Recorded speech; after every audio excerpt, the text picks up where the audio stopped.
ለኦሮሚያ ብልጽግና የውስጥ ሽኩቻ ተጨማሪ ግብአት ሊያደርጉት ሲፈልጉ አንዳንድ በጋራ የሰሯቸውን ወንጀሎች አንደኛው ቀድሞ እያወጣ ተነቋቆል ይጀመራል እንጂ የታወቀ ነገር ነው። የአብይ መንግስት እነዚህን ሰዎች እንደገደለ ከነዚህም ያለፈ በጣም ብዙ የጅምላ ጭፍጨፋዎች እያካሄደ እንደነበረ የምናውቀው ነገር ነው። የኦሮሚያ ፖሊስ ኮሚሽነር የጸጥታና አስተዳደር እነዚህ በዋናነት በተቀዳሚነት በክልሉ ውስጥ ሲካሄዱ የነበሩ የዘር ፍጅት፣ የፖለቲካ ግድያ፣ ፖለቲካል አሳሲኔሽን፣ የሴራ የደህንነት ሴራዎችን በሙሉ የሚያስፈጽሙት ከሽመልስ ጋር ከደመላሽ ጋር ሆነው እነዚህ ናቸው። ስለዚህ ከመጀመሪያውም ይሄንን ግድያ ማን እንዳደረገ እናውቃለን። አሁን ግን ለምንድን ነው ይሄኛው የሚያወራው ከተባለ እኔ የሚመስለኝ አንደኛ የተወሰነ ደረጃም ቢሆን የኦሮሚያ ክልል ኦሮሚያ አካባቢ ያለውን የውይይት ሁኔታ አቅጣጫ ለማስቀየር አጀንዳ ለመስጠት ይረዳል። ከሌላው ከዋናው የሀገሪቱ ችግር ትንሽ ሌላ ቋንቋ ለመፈለግ ይረዳል። ሁለተኛ የውስጥ ሽኩቻቸው አሁንም እንዳልበረደ ያሳያል። ስለዚህ ለውስጥ ሽኩቻቸው አብይ አንዱን አስነስቶ ሌላኛውን ለማጥቃት አሁን እየተጠቀመበት ነው ማለት ነው ይሄንን ልጅ። ምክንያቱም ማአት ችግር ነው ያለው ውስጣቸው ብዙ አይነት ውይይት ስላለ በየጊዜው በተለይ ደግሞ እየተሸነፉ ሲሄዱ ለመከዳዳት በቋፍ ያሉ ሰዎች ስላሉ በየጊዜው ጊዜ እየጠበቀ አንደኛውን እያሳጣ ሌላኛውን ለመምታት ልክ መረጃ እንዳወጡ በማስመሰል የሚናገሩት ነገር አለ። ስለዚህ አሁን ሊጠቁ የተፈለጉ የነሱ አንጃዎች አሉ ማለት ነው። እነሱን ለመምታት ከተፈለገ በሆነ መንገድ ማሳጣት አለበት እና ለማሳጣት ደግሞ ይሄ ነው በመሰረቱ ያስቀኛል። ነጋሳ የፓርላማ አባል መሆኑ የሚያስቅ ነገር ነው። ግን ነጋሳ የፓርላማ አባል ከሆነ የፓርላሜንታሪ ኮድ ኦፍ ኮንዳክት ፓርላሜንታሪ ሩልስ ኦፍ ፕሮሲጀር ያግዱታል። እንደዚህ አይነት ነገር በሶሻል ሚዲያ ወጥቶ ለማውራት ትክክልም አይደለም፣ ለሱ ክብርም አይመጥንም በመሰረቱ። ግን ያው የሀገሩን ፖለቲካ የውርጋጦች ፖለቲካ መሆኑን የሚያሳይ ስለሆነ የሱ ፓርላማ አባል መሆን የሀገሩን ትንሽነት የና አብይን ማንነት የሚገልጥ ነውና እሱ የፓርላማ አባል ነው። ስለዚህ በሱ ደረጃ እንዲህ ያለ ነገር መነገሩ በጣም አሳፋሪ ነው በእውነቱ። እንደ ሀገር ካሰብከው ምንድነው ይሄ ሀገር ምን አይነት ሰዎች ናቸው የሚያስተዳድሩት የሚለውን የሚያሳብቅ ነገር ነው። ግን ያም ሆነ ይህ ግድያዎቹ ተፈጽመዋል። የተፈጸሙት በብልጽግና ነው። ይሄንን ዛሬ ለምንም ምክንያት ይሁን ይሄ ሰው ያጋለጠ ዓላማው እንዳልኩ አጀንዳ ለማስቀየር፣ ሁለተኛ የውስጥ ሽኩቻቸው እርምጃ ለመውሰድ እንዲያስችል፣ አንደኛው ወገን በበላይነት አሸናፊነት እንዲወጣ ለማድረግ እነሱን ለማሳጣት እና ለማስመታት ግብአት ስለሚያስፈልጋቸው ለዚህ ዓላማ ሊሆን ይችላል። መረሳት ግን የሌለበት በኦሮሚያ ውስጥ የሚደረጉ የፖለቲካ ግድያዎች፣ የዘር ፍጅቶች፣ አልፎም በጦርነት ደረጃ የሚፈጸሙ የዘር ማጥፋት ወንጀሎች ሙሉ በሙሉ በኦሮሚያ ክልል ፖሊስ ኮሚሽን፣ በኦሮሚያ ጸጥታና አስተዳደር፣ በደመላሽ ወልደ ሚካኤል በሚመራው የደህንነት ክፍል እንደዚሁም የኤርትራ የደህንነት ኦፐሬቲቮች በእነዚህ መሆኑ ማንም ሰው ሊስቱ አይገባም። የተገደሉ፣ የታፈኑ፣ የታሰሩ፣ ሊገደሉ ዝርዝር የወጣላቸው ማአት ሰዎች አሉ። እነዚህን በሙሉ የሚያስፈጽመው ይሄ ቡድን እንደሆነ የታወቀ ነው። ይሄ ዜና አይደለም። ይሄ ሁል ጊዜም የምናውቀው የአብይ መንግስት በኦሮሚያ ውስጥ ያለው ዋና አጀንዳ ምንድነው ከተባለ የኦሮሞ ብሔርተኛ የሚባሉ ተቃውሞ ሊያስነሱ የሚችሉ ሰው የሚሰማቸው ራሳቸውን የሚያከብሩ ኦሮሞዎች አንድ በአንድ ተለቅመው ወይ እንዲታሰሩ ወይ እንዲሰደዱ ወይ እንዲገደሉ የዛሬ 2 ዓመት በፊት 3 ዓመት በፊት የወጣ ፕሮሲጀር ነው። ለምን የኦሮሞ ብሔርተኞችን ራሳቸውን የሚያከብሩ ነፃ አእምሮ ያላቸውን ኦሮሞዎችን በሙሉ ደበሳ ጉዮ እኮ የጠፋው በዚህ ጊዜ ነው። በሙሉ መገደል አለባቸው። ወይ መታሰር አለባቸው ወይ መሰደድ አለባቸው። ይሄ ካልተደረገ በቀር ኢትዮጵያን ከኦሮሞ ብሔርተኝነት ማዳን አይቻልም የሚል ሚሽን ይዞ ነው የገባበት። ይሄ ዛሬ ሊገርመን አይገባም። ለዚህ ነው ይሄ ስርዓት የኦሮሞን ህዝብ በዋን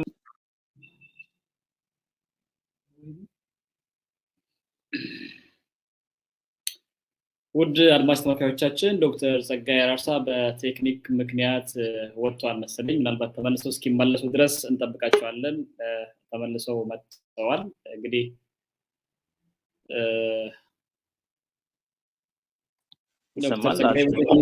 በቴክኒክ ምክንያት ወጥተው ነበር መሰለኝ። አሁን ይቀጥሉ፣ ይሰማል። እና በዋናነት የዚህ ስርዓት ዋና መገለጫ ባህሪው ከኦሮሞዎች ሀገሪቱን ለመታደግ ከኦሮሞ ብሔርተኞች ሀገሪቱን ለመታደግ ስጋት ነው፣ ለአብይ ስልጣን ስጋት ነው ተብሎ የታመኑ ሰዎች በሙሉ መጥፋት አለባቸው ነው። ለዛ ነው እኛ ሳንቀርብ የሚገደሉ ሰዎች ሊስት ውስጥ ነን እኮ። ይሄን ደግሞ የኢትዮጵያ መንግስት የደህንነት ሰራተኞች፣ የኦሮሚያ ክልል መንግስት ሰራተኞች፣ የደህንነት ሰዎች ብቻ ሳይሆን የኤርትራ የደህንነት ኦፐሬቲቮች ሁሉ ያውቁታል። እና ይሄ መረሳት የለበትም። ለእያንዳንዱ ግድያ፣ አፈና፣ ስደት እና ማለት ታፍነው የት እንደደረሱ ለማይታወቁ ሰዎች እያንዳንዱ የኦህዴድ አባል የሆነ እያንዳንዱ የኦሮሚያ ብልጽግና አካል የሆነ ሰው ተጠያቂ። በእኔ እምነት እነሱ ዛሬ እርስ በርስ እንዳልኩ የውስጥ ሽኩቻቸው ስላለ ለዛ አንዱ ሌላኛውን አሳጥቶ ለማስመታትና አብይ ነው የሚጠቀምበት። ለነገሩ አብይ የሆኑ ሰዎች እንዲሰደቡ ፈልጓል ማለት ነው። ለምን? እነዚህን ሰዎች ማስወገድ ፈልጓል። እነዚህን ለማስወገድ በሆነ መንገድ ሊክ የተደረገ መረጃ ነው ምናምን ተብሎ መውጣት አለበት። እነዚህ ደግሞ ራሳቸውን ማክበር የማያውቁ የእንደኛ ተከፋዮች ስለሆኑ ይወጡና ይዘከዝካሉ የተነገራቸው። ይሄ ዓላማው ሊያጠቃቸው የፈለጋቸው ሰዎች አሉ፣ ሊያስወግዳቸው የፈለጋቸው ሰዎች አሉ ማለት ነው። ከዚህ ውጪ ዛሬ እርስ በርስ ሲገፋፉ ለስልጣንም ይሁን በሌላ ምክንያት ሁላቸውም ከተጠያቂነት የሚድኑ አይደሉም። ሁላቸውም እኩል ወንጀለኞች ናቸው ከዳር እስከ ዳር። የግል የተሳትፎ ደረጃቸው በፍርድ ሂደት ስርዓት ተጣርቶ ነፃ እስኪሆኑ ድረስ እያንዳንዳቸው የኦሮሞ ህዝብ ደመኛ ጠላት ናቸው፣ ገዳይ አስገዳይ ናቸው፣ ጦርነት ያሳወጁ ናቸው። ራሱም ነጋሳም ጭምር ለረጅም ጊዜ በኦሮሚያ ክልል ጦርነት ሲጠራ የነበረ ሰው። ስለዚህ መረዳት ያለብን ይሄንን ነው እና የጠላቱን የሚያውቅ ህዝብ በየቀኑ የጠላቱ ማንነት በቅንጭብጫቢ ያውም ደግሞ በራሱ በጠላት አፍ ሲነገረው አይደለም ሰምቶ ትዝብ የሚወስደው። ጠላትህ ማን እንደሆነ ታውቃለህ። ልጆችህን ማን እንደሚገድል፣ ማን እንደሚያስገድል፣ የማን ሴኩሪቲ እንደሚቀጠር፣ ማን በመርሰነሪነት እንደሚሰራ ይሄንም ህዝቡ የሚያውቅ ይመስለኛል። ዛሬ አንተ የምታውቀውን እውቀት የመንግስት ምንደኛ አክቲቪስቶች ወጥተው ሲናገሩ እንደ ተአምርና እንደ ጉድ ሊነገርም አጀንዳ ሊሆንም እነዚህ ምንደኞችም ሊወደሱበት የሚገባ ነገር አይደለም። በዋናነት በዛ ሀገር ላይ ጦርነት ሲጠሩ የነበሩ ኦነግ ሸኔ እያሉ በጣም ብዙዎችን ሲፈርጁ የነበሩ ግለሰቦችን ሳይቀር እየጠሩ ስም እየጠሩ ሲሳደቡ የነበሩ ይታሰሩ፣ ይገደሉ፣ ይቆረጡ፣ ይፈለጡ ሲሉ የነበሩ ናቸው እነዚህ። ስለዚህ እነዚህም ከተጠያቂነት የሚድኑ አይደለም። በተሳትፏቸው ደረጃ መጠን በፍርድ ሂደት በሙሉ እጃቸው በካቴና ታስሮ በፍርድ ሂደት ተጣርቶ ኃላፊነታቸውን የሚወስዱ ይሆናል። ከዛ ውጪ ብልጽግና አሁን በዚህ በተለይ የትግራይ መከላከያ ሰራዊት ከማፈግፈጉ በፊትና ደብረ ብርሃን ሊይዝ ነው ምናምን በተባለ ሰሞን የተለያዩ ሀሳቦች በብልጽግና ውስጥ ሊሄዱ ስለይንሸራሸሩ ስለነበረ በዛ ውስጥ ሽኩቻው አሁንም ጦዟል። በፊትም ቢሆን በጣም አብዛኛው 90 በመቶ የሚሆነው የኦህዴድ አባል ብልጽግና ውስጥ የተካተተው በአድርባይነት ነው። ግማሹ በገንዘብ ነው፣ ግማሹ በወንጀል ነው፣ ግማሹ በመሬት ነው፣ ግማሹ በኢንቨስትመንት ነው፣ ግማሹ በብድር ነው፣ ግማሹ በዚህ ምክንያት ነው እና ፖለቲካ ጨዋታው በጣም ኢንቴንሲፋይድ ሲሆንና ጫና ሲበረታባቸው ያው አድርባዮች ስለሆኑ መሸሻቸውን መፈለግ ይጀምራሉ። መሸሻ ከመፈለጋቸው አንጻር በተለይ እየገሰገሰ ነው የትግራይ መከላከያ ሰራዊት ወቦና ቲዲኤፍ እየመጡ ነው ሲባል አንድ ትልቅ ሀሳብ ተነስቶ ነበር። ለረጅም ጊዜ ሰፕረስ ያደርጉት የነበረ እና አብይ ግን ወደ ላይ ወደፊት ገፍቶ የመጣ ሀሳብ ነበረ። ይህ ሀሳብ ጉደታ ምናምን የሚባሉ አሉ እዛ የኦሮሚያ ብልጽግና ውስጥ አባልም ባይሆኑ የባለሀብት ምናምን ተብለው እነዚህ ሰዎች ምን ይሉ ነበረ? እንግዲህ ወያኔን ለመምታት ሻቢያና የአማራ ክልል እንትኖችን ተጠቅመን ነበር፣ እነሱ እንዲያጠቁልን ወያኔን ይመቱልናል ብለን ነበር። ሳይችሉ ይሁን ወይም ሳይፈልጉ ቀርተው ያው አልቻሉም። ስለዚህ አሁን በዚህ ወያኔ በዚህ ነፍጠኞች ሊበሉን ስለሆነ ቢገለንም ጀዋር ይሻለናል። ስለዚህ እነ ጀዋርን እንፍታና ከህዝብ ጋር መታረቅ አለብን፣ ይቅርታ መጠየቅ አለብን። ይሄ የአብዛኛው የኦህዴድ ብልጽግና የኦሮሞ ብልጽግና አባላት ሀሳብ ነበር። በተለይ እየጠበበባቸው በሄደ ቁጥር ማለት ነው ይሄንን ሲያነሱት ነበር። እና መደራደር ያስፈልጋል፣ ሰላማዊ መፍትሄ መፈለግ ያስፈልጋል፣ እስረኞች የፖለቲካ ታሳሪዎችን ፈተን ከኦሮሞ ህዝብ ጋር መታረቅ አለብን።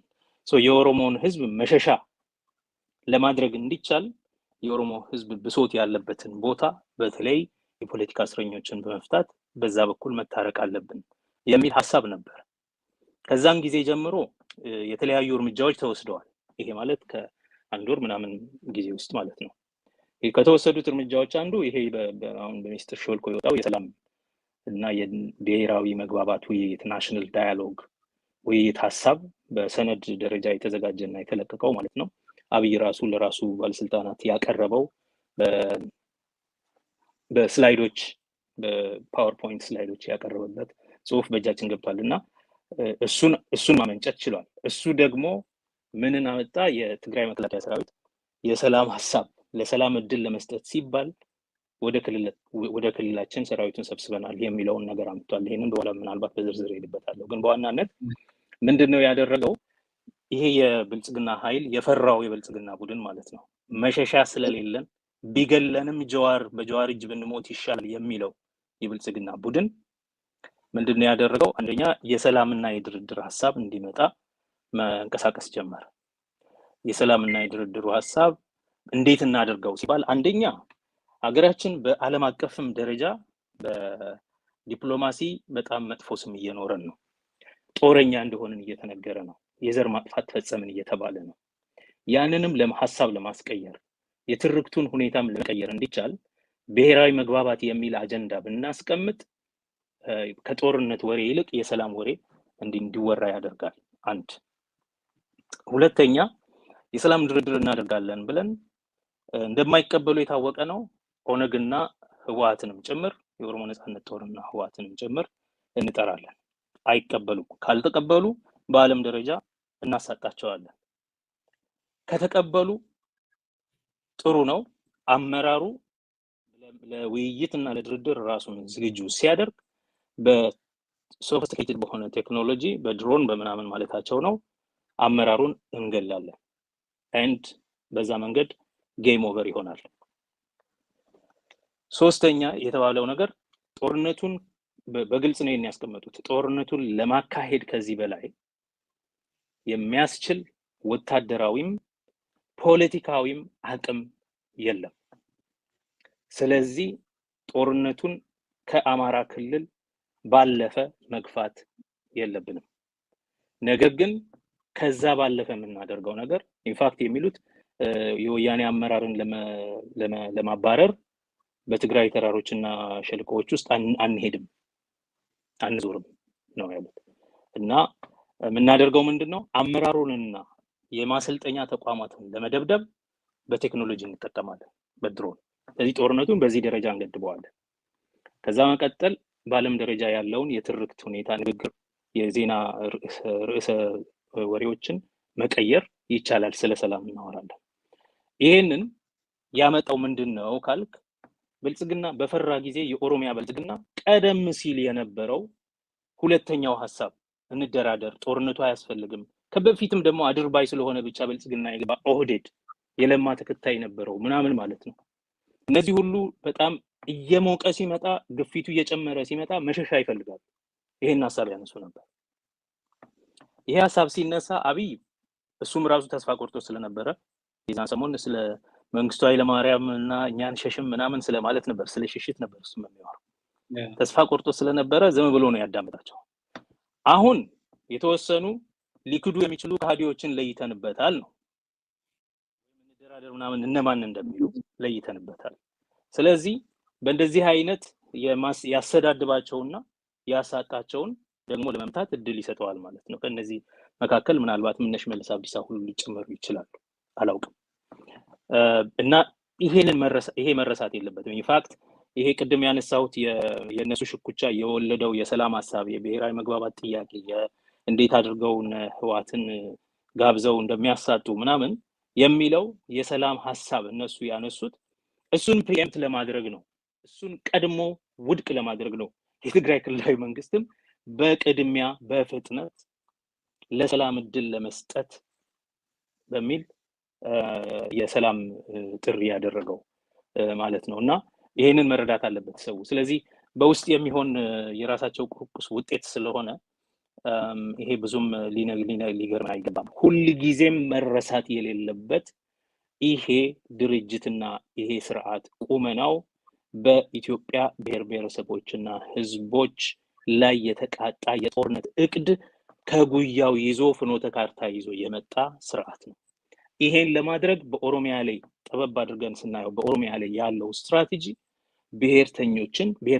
ብሔርተኞችን በሙሉ የኦሮሞ ብሔርተኞችን መግደል፣ ማጥፋት፣ ማሳደድ፣ ማፈን፣ አንድ ማራገፍ ከስርዓቱም ከራሱ ከኦህዴድ። ሁለተኛ ብሔርተኞችን፣ ምሁራንን፣ ባለሀብቶችን፣ አርቲስቶችን፣ መሪዎችን፣ ታዋቂ ሰዎችን እነዚህን በሙሉ መግደል፣ ማስወገድ። ለዚህ ደግሞ ብዙ ርቀት ይሄዳሉ። ባለሀብቶችን ያሰልፋሉ፣ በገንዘብ ሰው ይቀጥራሉ፣ የኤርትራ ፐርሶኔልን ይጠቀማሉ። እኛ አይደለንም ይሄን የምንለው፣ የኤርትራ ኢንቴሊጀንስ ሰዎች የከዱቱ ይናገራሉ። ይሄንን አድርገው መምታት።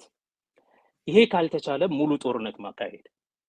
ይሄ ብቻ አይደለም፣ ክልሉንም ማፍረስ፣ ከዛ ኦሮሞነት የሚለውን የኦሮሞማን ማጥፋት የሚል ስትራቴጂ በግልጽ ነድፈው እየተንቀሳቀሱበት ነበር ያለው። እያንዳንዱን ደግሞ እየተገበሩት ነው። አሁን ሰሞኑን ሪማፒንግ ዘ ካንትሪ፣ ይሄ የካርታ ቅየራ፣ የክልሎች ቁጥር ማሳደግ፣ ይሄ ህገ መንግስታዊ ያልሆነው ቡድን የድንበርና የማንነት ኮሚሽን የሚባለው እንዳወጣ ታያለ። እዛ ውስጥ 5 ክልል ምናምን የሆነው ወደ 20 ያሳድገውታል። ከዛ ውስጥ ኦሮሚያ ነው እንደምታየው። ወለጋ ለብቻው ነው፣ ሐረርጌ ለብቻው ነው፣ ሸዋ ለብቻው ነው፣ ኢሉባቦርና ጅማ ለብቻው ነው። ከዛ የቀረችዋ ኦሮሚያ ትባላለች። በዚህ መንገድ ነው እየሄዱ ያሉት። ኦሮሚያን ማፍረስ፣ ኦሮሞማን ማጥፋት፣ ኦሮሞ ብሔርተኞችን ማስወገድ። ኦሮሞ ምንም አይነት አመራር፣ የምሁር፣ የባህል መሪ፣ የካህን፣ የገጣሚ፣ የአርቲስት ምንም አይነት ብሔርተኛ ኦሮሞ እንዳይኖር ለማድረግ ብሎ ተደራጅቶ ፍኖተ ካርታ ደብቆ ይዞ የመጣ የፖለቲካ ቡድን ነው። ይሄ ቁመናው መታወቅ አለበት። እና በየቀኑ ኦሮሞን ሲገድል የሆነ መረጃ በግልጽ ሲወጣ እንደ አዲስ ሚስጥር እንደተገለጠ አድርገን በቃ እንደዚህ ያደረጉ ምናምን ብለን በዚህ ዙሪያ መነጋገር ያለብን አይመስለኝም። ይልቁኑ ከትግል የሚያዘናጋ የአጀንዳ ፍብረካ ነው ይመስለኝ። ከዛ ባለፈ ግን ደግሞ ተራ ወንጀለኞች እንደሆኑ የምታየው፣ ተራ የውርጋጥ ቡድን እንደሆነ የምታየው፣ ይገላሉ፣ በተገዳዩ ላይ ያላክካሉ፣ በኋላ ጦርነት ወታደርና ሰራዊት ይልካሉ፣ እንደገና ህዝቡን ያሸብራሉ። ይሄ የተለመደ ነው። በተደጋጋሚ ያደረጉት ነገር ነው። ይገላሉ፣ ጀዋርን ለመግደል ሞከሩ። ከዛ ሱራሻ ሆኖ ምን እናደርግ ብለው እጅ ከፍንጅ ሲያዙ ማለት ነው፣ ለማ ስላስቆማቸው እጅ ከፍንጅ ሲያዙ በቃ በራሱ ላይ ያላኩበት። ከዛ በተፈጠረው ግጭት ለሞቱት ሰዎች ጀዋር ነው ተጠያቂ እያሉ እስከዛሬ ድረስ ይወቅሳሉ። ስለዚህ ይሄንን ምን የሚገርም ነገር አለው? ነጋሳ እስኪነግረን አይጠበቅም። ይሄ ነጋሳን ሰምተን እኛ ዊዊ ማለታችን እኛ ራሳችን ምን አይነት ሰዎች ነን የሚለው ነው የሚያሳየው። ነጋሳ ማን ነው? ምን ሲጠራ ነበረ? ምን ሲያደርግ ነበረ? ለዛ የተሸለመው ሽልማት ምንድነው ብለን ማሰብ ነው የሚያስፈልገው። እና ነጋሳ አይደለም የሚያረዳን አይነት ሚስጥር የሚያሳዝነው በሚሊዮን የሚቆጠሩ ሰዎች ዛሬ የአብይ መንግስት ስልጣን ከያዘ ጀምሮ በሚሊዮን የሚቆጠሩ ሰዎች ለእልቂት፣ ለመፈናቀል፣ ለስደት፣ ለረሃብ እና ለእርዛት መዳረጋቸው እሱ ነው በጣም የሚያሳዝነው። እሱን መቋቋም እና ለአንዴና ለመጨረሻ ጊዜ በዛ ሀገር ላይ እፎይታ እንዲመጣ ለማድረግ ዘላቂ ሰላም ለማምጣት የሚያስፈልግ የትግል ዝግጅት ነው እንጂ የሚያስፈልገው እነሱ ራሳቸው ገለው እርስ በርስ ሲጣሉና ሲናቆሩ ለኛ መረጃ ሰጥተው አጀንዳ የሚፈጥሩልን እድል ልንሰጣቸው አይገባም። ይሄንን ነው ማለት ይፈልጋል። በጣም አመሰግናለሁ ዶክተር ጸጋይ። በጣም እኔ እንደ ፎሎ አፕ ጥያቄ ያዘጋጇቸውን ጭምር ነው ወደ መልሶ ያነሱልኝ። በዚህ ሰዓት መለቀቁ ምን ትርጉም አለው የሚለው አጀንዳ ለመፍጠር የሚል ነው። ይሄ ሰውስ ማን ነው ሲባል ከወንጀለኞቹ አንዱ የሚልም ጭምር መልሰውልኛልና እጅግ በጣም አመሰግናለሁ። በድጋሚ ለኦሮሞ ህዝብ የማንቀደው የሚሆን ንግግር የተናገሩት። እስኪ ከዚህ ጋር ያይዘን እንግዲህ ወደ ደግሞ አጠቃላይ የሀገሪቱ ፖለቲካ ልውሰዶት ዶክተር ጸጋይ። መንግስት አሁን ፌሽታ ላይ ነው ያለው። ፌሽታ ላይ ነው ያለው ሲባል እንደው ይሄ ዝም ብሎ ፌሽታ ብቻ ሳይሆን ይሄ የአማራ ክልል ትዕቢተኛና ፋሽስታዊ ምልከታ ያላቸው ሰዎች መቀለን በአንድ ቀን እንጨብጣታለን ምናምን ነገር የሚሉ ሽማግሌዎች ጭምር የሚናገሩት አይነት ንግግር ነው የሚናገረው አብይ አህመድ ዛሬና ከዚህ ጋር ያይዞ ለዚህ ምክንያት የሆነው ነገር አለ። እስኪ እሱን ላንሳሉት። ምናልባት ቅድም ስለካኩት ስለነበረ አሁን በደንብ ቢያነሱ ነው። የቲዲኤፍ ኃይሎች ለሰላም እድል እንስጥ ማለታቸው መሸነፋቸው ነው ወይንስ ሰላምን ከመፈለግ አንፃር ነው? ይሄንን እንደ አንድ አጀንዳ እንዲያነሱልኝ ይፈልጋሉ። ወይስ የውጭ ጫና በርትቶባቸው? ሁለተኛ ነው። ሶስተኛው ድሮን የጦርነቱን ሂደት ቀይሮታል ወይ ብሎ ያምናሉ ዶክተር ጸጋይ? መንግስትና የሱ ደጋፊዎች እኛ ቴክኖሎጂ ነው ተጠቅመው አብይም ብዙም ጊዜ ሲፈክርበት ቴክኖሎጂ ተጠቅመን አመድ እናደርጋቸዋለን። ቀደም ሰው በደም ሲያነሱ ነበር ይነበረው በቴክኖሎጂ ለመፍጀት ነው። ድርድሩ እንኳን ወደ ጠረጴዛ ዙሪያ ሳይመጣ ከተስማሙ በድሮን ለመፍጀት ፕሮግራም አቅዶ እንደነበረ ነው ሲያነሱልኝ የነበረውና ሰላምን ከማምረጥ ነው ከመሸነፍ ነው የውጭ ጫና በርትቶባቸው ነው ወይንስ የድሮኑ ጉዳይ ማርሽ ቀያሪ ነው ማለት እንችላለን? እንደሚታወቀው አሁን የጠቀስኩት ነገር አለ። ታክቲካሊ የአብይን የሰላም ጥሪ የማስመሰያ የሰላም ጥሪ የውሸት የሰላም ጀስቸር እሱን ለመቅደምና ፉርሽ ለማድረግ የተደረገ እርምጃ እንደሆነ አውቃለሁኝ።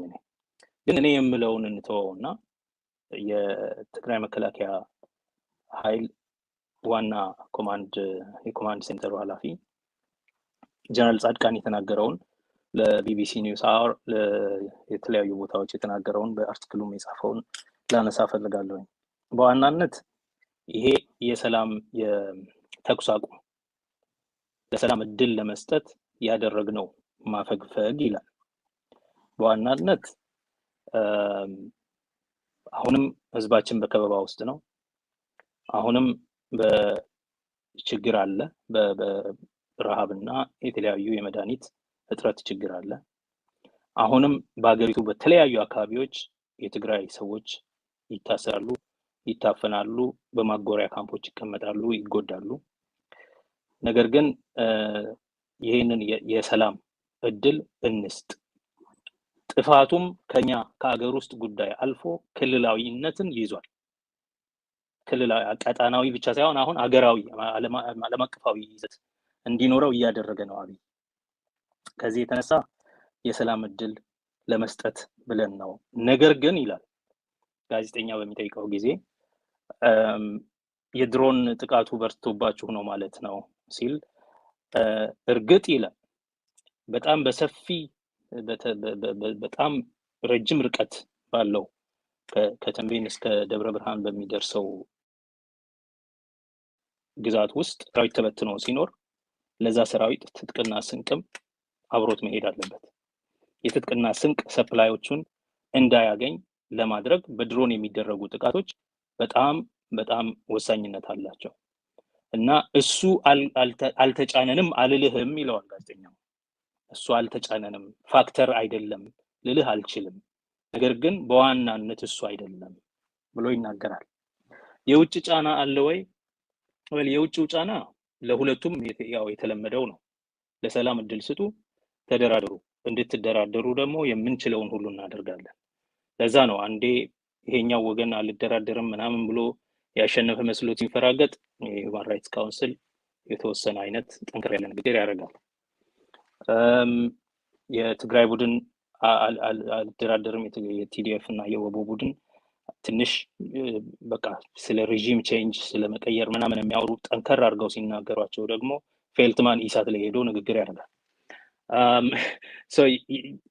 ባጭሩ እነሱ የሚፈልጉት ባጭሩ እነዚህ ሁለት ቡድኖች የመጠፋፋት ዓላማ ስለሆነ ያላቸው መጠፋፋቱ ሶሉሽን ስላይደለ ቁጭ ብለው እንዲደራደሩ ያስፈልጋል። የትግራይ ክልላዊ መንግስት ከዘር ማጥፋት መዳን አለበት። የትግራይ ህዝብ እርዳታ ሊያገኝ ይገባል። ሰላም መፈጠር አለበት።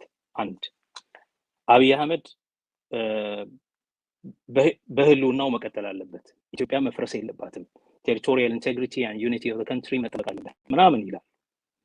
ስለዚህ ለነሱ ሁለቱም ወገን ህልው ሆነው እንዲኖሩና ተከባብረው እንደዋል አይደል ጊዜ ሰላም እንዲፈጠር ያን ካደረግን የአካባቢ ውስጥ የሪጂናል ችግርም እንዳይፈጠር ቀጣናዊ ችግር እንዳይፈጠር ይረዳል የሚል ጫና አለ። ምንም ጥያቄ የለውም።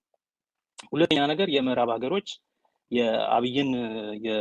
የአብይ መንግስት አመጣጥን ከለውጥ ጥያቄው ጋር በወቅቱ የኦሮሞ ወጣት ቄሮና ቀሬ ሲያደርግ ከነበረው ከኦሮሞ ፕሮቴስት ጋር ተያይዞ ስለመጣ የተሃድሶ ቡድን ነው የሪፎርም ቡድን ነው ብለው ያምናሉ።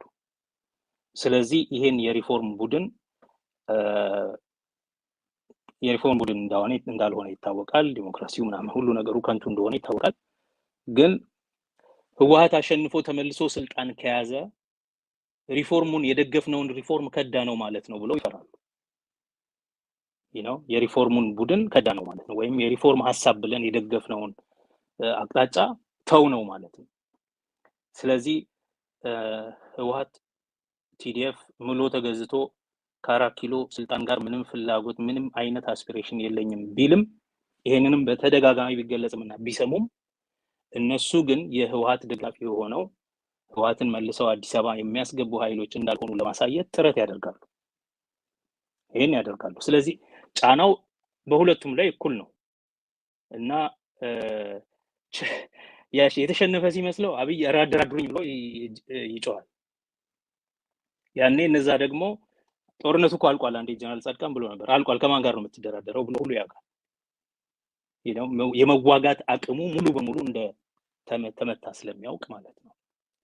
ስለዚህ እነሱ ደግሞ እንደዛ ሲሉ ቆይ እናንተም እንደው ዝም ብላችሁ ዘው ብላችሁ እንድትገቡ እኛ ሪስክ አንወስድም። ምክንያቱም ከዛ በኋላ የሚመጣው ነገር ህወሓት ከዚህ በፊት ችግር አለው ተብሎ ሪፎርም ብለን ይሄንን ሁሉ መንገድ ከሄድን በኋላ ተመልሶ ቢመጣ እርግጠኛ አይደሉም ኢትዮጵያ ትቀበላለች ወይ፣ ሰላምና መረጋጋት ይመጣል ወይ የሚለው ላይ ፍርሃት አላቸው፣ ከሩቅ ሆነው ስለሚያዩ ማለት ነው የውጮቹ። ስለዚህ ይሄ ሙሉ በሙሉ የመጠፋፋቱን ነገር አንደኛው ሌላኛውን ካንስል አውት የማድረጉን ነገር የዓለም ማህበረሰብ ትንሽ በጥርጣሬ ነው የሚያየው። አይሆንም፣ እንደዛ መሆን የለበትም ነው። መጀመሪያ ላይ ሲሉ የነበረው አብይም ህወሓትን አጥፍቼ እቆጣጠራለሁ ምናምን የሚለውን ነገር አቅቶታል፣ አይችልም። ህወሓትም አብይን አጥፍቼ ስልጣን ይዛለሁ የሚለው ነገር አያዋጣውም የሚል ነገር አላቸው። ኦፍ ኮርስ ስልጣን ይዛለሁ አላለም ህወሓት። ነገር ግን ይሄንን ይፈራሉ። ህወሓት ስልጣን ባይዝም ይሄኛውን መንግስት ካፈረሰ ግን ቀጥሎ ምን ይሆናል የሚለው ላይ እርግጠኛ መሆን አንችልም። ይሄ ደግሞ የአካባቢውን ጂኦፖለቲካል ችግሮች በሙሉ ይቀሰቅሳል። ጂኦፖለቲካል ኢንተረስቶች ብዙ ናቸው። የአካባቢ ከዚህ በፊት ደጋግሜ እንዳልኩት ጂኦስትራቴጂካሊ ግሎባላይዝድ የሆነ አካባቢ ነው። እዚህ በቅርብ በርቀት ያሉ በዛው ከጎረቤት ያሉ አሉ፣ እነ ግብጽ እነ ሱዳን ነው አሉ። በሌላ በኩል ደግሞ ከወጣ ስት የሚድል ኢስት የመካከለኛው ምስራቅ ኃይሎች አሉ፣ እነ ዩናይትድ አረብ ኤሚሬትስ እነ ቱርክ ምናምን ኢንፋክት እስራኤልም ጭምር። ከዛ ሰፋ ሲል ደግሞ እነ ቻይና እነ ህንድ እነ አሜሪካ በዚህኛው ሳይድ ይሄ ሁሉ ነገር አለ። ከተፈጥሮ የአካባቢ እንዳልኩት ከዚህ በፊትም ከ1868 ጀምሮ የስዊስ ካናል ከተከፈለ ጊዜ ቀን ጀምሮ ከዛን ጊዜ ጀምሮ ይህ አካባቢ ጂኦስትራቴጂካሊ ግሎባላይዝድ ነው። የዓለም ሁሉ አይን የሚያርፍበት ቦታ ነው። ምክንያቱም ከአውሮፓ ወደ ምስራቅ የሚካሄደው ጉዞ በዛ በኩል ስለሚካሄድ የባብል መንደብ ሰርጥ ምናምን እና ከዛ አንጻር እዛ አካባቢ የሚፈጠረው ችግር ከቁጥጥር ውጭ ከሆነ የአፍሪካ የምስራቅ አፍሪካን ብቻ ሳይሆን የመካከለኛው ምስራቅ የሰላም ሁኔታ ያናጋል። ከዛ አልፎ ደግሞ የዓለም ጂኦስትራቴጂካሊ ኢንታንግልድ የሆኑ ሰዎች አሉ። እነሱ ሁሉ የሚላተሙበት ቦታ ይሆናል። በሌላ አገላለጽ የዘመኑ ቦስኒያ ይሆናል። የመጀመሪያ የዓለም ጦርነት ሲጀመር ቦስኒያ ውስጥ ነበረ የኦስትሪያ ሃንጋሪው ንጉስ ወይም ፕሪንስ የተገደለው። በተራ በሚመስል አንድ የፖለቲካ ግድያ ምክንያት ሰርቦቹን ለመቅጣት ቪየና ኦስትሪያ ጦር አዘመተ። ከዛ ራሻዎቹ ሰርቦቹን ለመታደግ ብለው ገቡበት። ከዛ ቀጥሎ በቃ የሆነው ነገር ያው የዓለም ጦርነት ሆነ ማለት ነው። እና እንደዛ አይነት የስላይዲንግ ኢፌክት እንዳይኖር ስጋት አላቸው። ስለዚህ ከዚህ የተነሳ ህወሓት ላይ ጫና ያደርጋሉ። ኦፍኮርስ አብይ ላይም ጫና ያደርጋሉ። አብይ ጠገብ ሲል አሁን አገዋ ባይደን የሰረዘው መሰረዝ ታየዋለህ። ህወሓቶቿ እናሸንፋለን እንጨርሰዋለን ምናምን ሲሉ ደግሞ እስቲ ቆይ እንትን ይሄ የኢትዮጵያን ጄኖሳይዳል ስርዓት ነው የሚለው ነገር ለዲፕሎማሲ እድል እንዳንሰጥ ያደርጋል። ቆይ ደግሞ ብለው እነሱን ይጫናሉ። እነሱ በተቻለ መጠን የማመጣጠንና ባላንስ ከተደራረጉ ወደ ሰላም ይሄዳሉ የሚል ፍላጎት አስተሳሰብ ነው ያላቸው። ጫናው አለ፣ ምንም ግልጽ ነው። ጫናው ምንድነው? እናንተም እዛው በክልላችሁ ይብቃችሁ፣ እነዚህም ግድያውን ያቆሙ፣ እርዳታ ይድረስ፣ ሰላም ይፍጠሩ፣ ጦርነት ያቆሙ፣ በየአካባቢው ያለውን የጅምላ ጭፍጨፋና የዘር ፍጅት ያቆሙ እና ሌላው ነገር ኢንተርናል ነው